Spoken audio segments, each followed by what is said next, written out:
వరంగల్ జిల్లా ఏటూరు నాగారం అటవీ ప్రాంతంలో తుపాకుల మోతం మోగుతోంది. పోలీసులతో జరిగిన ఎదురుకాల్పుల్లో 2 మావోయిస్టులు హతమయ్యారు. మృతుల్లో ఓ మహిళా మావోయిస్టు కూడా ఉంది. వీరు దామోదర్ దళం సభ్యులని పోలీసు వర్గాలు తెలిపాయి. తప్పించుకున్న మావోయిస్టుల కోసం కుంబింగ్ దళాలు అటవీ ప్రాంతాన్ని జల్లెడపడుతున్నాయి. ఎదురుకాల్పులు జరిగిన ప్రాంతం సమీపం నుంచి మా ప్రతినిధి రమేష్ మరిన్ని వివరాలు ప్రత్యక్ష ప్రసారం ద్వారా అందిస్తారు. రాకేష్, వరంగల్ జిల్లాలోని ఏటూరు నాగారం ఏజెన్సీ ప్రాంతంలోని అటవీ క్షేత్రం అంతా కూడా ఉదయం నుంచి మొత్తం తుపాకుల మోతతో మారుమోగిన పరిస్థితి నెలకొంది. ఉదయం తెల్లవారుజాము నుంచి మావోయిస్టులు ఇటు అటవీ క్షేత్రంలో సంచరిస్తున్నారన్న సమాచారంతో పెద్ద ఎత్తున కూడా పోలీసులు అలాగే కేంద్ర బలగాలు మొత్తం కూడా కూంబింగ్ చేశాయి. దీంట్లో ఉదయం తారసపడ్డ ఇటు కేకేఎం కరీంనగర్ ఖమ్మం సంబంధించిన మావోయిస్టు కార్యదర్శి దామోదర్ నేతృత్వంలోని దళాలు ఇక్కడ సంచరిస్తున్నాయన్న సమాచారంతో ఇక్కడ పోలీసులు పెద్ద ఎత్తున కూడా కూంబింగ్ చేస్తున్నారు. ఇదంతా 2 రోజుల నుంచి కూడా ఈ తతంగం అంతా కూడా సాగుతున్నట్టుగా పోలీసు ఉన్నతాధికారులు ఇంతకుముందే వెల్లడించారు.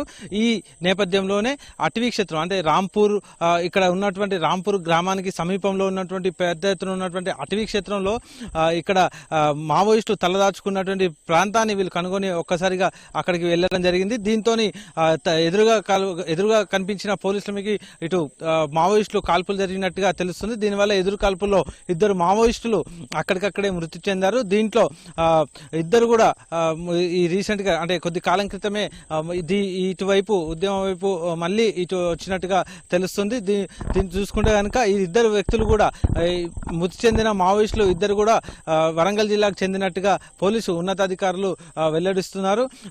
ఈ మృతుల్లో ఒకరు మహిళా మావోయిస్టు కూడా ఉన్నారు. ఈమె బీటెక్ చదివి ఇటువైపు అడుగులు వేసినట్టుగా తెలుస్తుంది. ఈమె పేరు తంగెంట శృతి అలియాస్ మహిత. అలాగే పురుషుడి పేరు మణికంటి విద్యాసాగర్ రెడ్డి అలియాస్ సాగర్ గా పోలీసులు గుర్తించారు. సాగర్ రెడ్డిది పెద్దపెండ్యాల ధర్మసాగర్ మండలం వరంగల్ జిల్లాగా పోలీసులు నిర్ధారించారు. తంగెట శృతి అలియాస్ మహితాది మాత్రం వరంగల్ జిల్లా కేంద్రమైనటువంటి హన్మకొండలో వడ్డేపల్లి ప్రాంతానికి చెందిన వ్యక్తిగా పోలీసులు నిర్ధారించారు. ఈ 2కి సంబంధించిన పోస్ట్ మార్టం దాదాపుగా రేపే జరిగే అవకాశాలు ఉన్నట్టుగా పోలీసు అధికారులు చెప్తున్నారు. అయితే ఉదయం నుంచి కూడా నాటకీయ పరిణామాల మధ్య చోటు చేసుకున్నటువంటి ఈ మొత్తం ప్రక్రియ కూడా సాయంత్రం 6 గంటల ప్రాంతంలో అటవీ క్షేత్రంలోకి మీడియాను అనుమతించారు పోలీసులు. దగ్గరుండి అక్కడే కేవలం 10 నిమిషాలు మాత్రమే అనుమతించి అక్కడ నుంచి మీడియాను అక్కడ నుంచి పంపించి వేశారు. అయితే మొత్తానికి చూసుకుంటే కనుక ఇంకా మృతదేహాలు అక్కడే ఉన్నట్టుగా తెలుస్తుంది. అక్కడ నుంచి ఈ అర్ధరాత్రి పూట తరలించే అవకాశాలు కనిపిస్తున్నాయి. రంగంపూర్ నుంచి ఇక్కడ నుంచి ట్రాక్టర్ ను కూడా ఇంతకుముందే ఒక రైతు అటవీ క్షేత్రానికి తీసుకెళ్లే పరిస్థితి ఉంది. మొత్తానికి కొండలో ఉన్నటువంటి అటవీ క్షేత్రంలో ఇంకా కూంబింగ్ జరుగుతుంది. మొత్తానికి మావోయిస్టుల దళాలు ఇంకా సంచరిస్తున్నాయన్న అనుమానాలతోని కేంద్ర బలగాలు అలాగే పోలీసు యంత్రాంగం అంతా కూడా ఇటు అటవీ ప్రాంతంలో మొత్తం కూడా పూర్తి స్థాయి నిఘాను కూడా ఏర్పాటు చేసింది. కూంబింగ్ ప్రక్రియను ఇంకా వేగవంతం చేసి ఇంకా ముందుకు వెళ్తున్న పరిస్థితి కనిపిస్తుంది. అయితే అర్ధరాత్రి మృతదేహాలను వరంగల్ జిల్లాలోని ఇటు ములుగు ప్రాంతీయ ఆసుపత్రికి తీసుకొచ్చే అవకాశాలు కనిపిస్తున్నాయి.